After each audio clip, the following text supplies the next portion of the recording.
नमस्कार. सर्वप्रथम राघव चड्डाजी यांचं मनापासून या ठिकाणी धन्यवाद व्यक्त करतो की प्रथम कोणीतरी राज्यसभेमध्ये जे डिलिव्हरी बॉयज आहेत त्यांच्याबद्दल आवाज उठवण्याच्या ठिकाणी काम केलं आहे. आपल्या सगळ्यांना माहिती आहे आज देशभरामध्ये जे स्विगी, झोमॅटो, ब्लिंकिट हे जे सगळे कंपन्या आहेत, या कंपन्याचं वितरण करणारे जे डिलिव्हरी बॉयज असतील किंवा आमच्या ताई असतील तर त्या संपावरती आहेत. तर सर्वप्रथम मी एक सुजाण नागरिक म्हणून मी त्यांच्या त्या बंदचं मनापासून या ठिकाणी समर्थन करतो.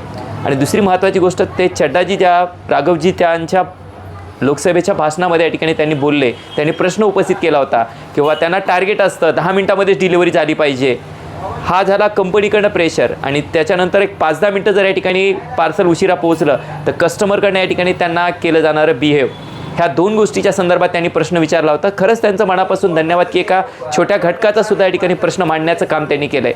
तर सर्वप्रथम या बंदमध्ये एक सुजाण नागरिक म्हणून आपण सगळेजणं त्या सर्व या कंपन्यामध्ये काम करणाऱ्या बांधवांचं आणि ताईंना आपण सपोर्ट करणं खूप गरजेचं आहे. आणि दुसरी महत्त्वाची गोष्ट, जर चुकून एखाद्या वेळेस पार्सल आपल्याला 5-10 मिनिट उशीर आलं तर निश्चितच आपण त्यांना रागवायला नाही पाहिजे, त्यांच्यावर नाराज नाही व्हायला पाहिजे. कारण की तीच लोकं आहेत की जे ऊन असो, वारा असो, पाऊस असो, थंडी असो, कोणत्याही परिस्थितीमध्ये आपलं पार्सल आपल्याला आणून देण्याच्या या ठिकाणी काम करत असतात. त्यामुळे एखाद्या वेळेस 5-10 मिनटं उशिरा झालं किंवा आपण फूड ऑर्डर करतो, मोठाल्या शहरामधली गोष्ट आहे, फूड ऑर्डर केल्यानंतर कधी 10-5 मिनटं उशीर होऊ शकतो ना.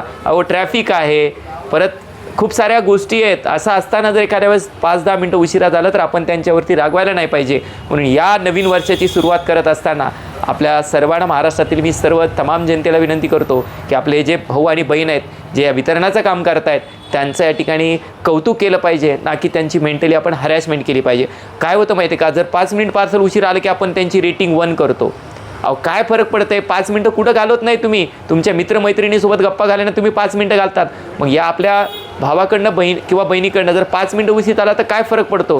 त्यामुळं त्यांचं, आणि कसं असतं माहिती आहे का, घरातला एक जबाबदारी त्यांच्यावरती असते. त्यांना इच्छा नसते ते काम करण्याची, परंतु पर्याय नसतो. कारण की या ठिकाणी या डिलिव्हरीच्या काम करणाऱ्यामध्ये बहुसंख्य मुलं कोण आहेत माहिती आहे का, जी कोणत्या तरी स्पर्धा परीक्षेची तयारी करतायत किंवा कॉलेज करून शिकतायत, म्हणजे काम करून शिकतायत, कॉलेजसुद्धा करतायत आणि काम सुद्धा करतायत, ती मुलं आहेत. त्यामुळे त्यांचा नाईलाज असतो, त्यांना घर चालवायचं असतं, त्यांना स्वतःचा उदरनिर्वाह करायचा असतो, हा त्यांचा नाईलाज असतो. म्हणजे त्यांच्या नाईलाज त्यांचा जो नाईलाज आहे त्याचा गैरफायदा आपण नाही घेतला पाहिजे, एवढंच सांगतो. आणि या बंदमध्ये मी एक सुजाण नागरिक म्हणून त्या सर्व माझ्या भावांसोबत आणि बहिणींसोबत मी या ठिकाणी खंबीरपणे उभा आहे. आणि मी आपल्यालासुद्धा विनंती करतो की त्यांनासुद्धा आपण मनापासून सहकार्य करा, एवढंच सांगतो आणि थांबतो. धन्यवाद.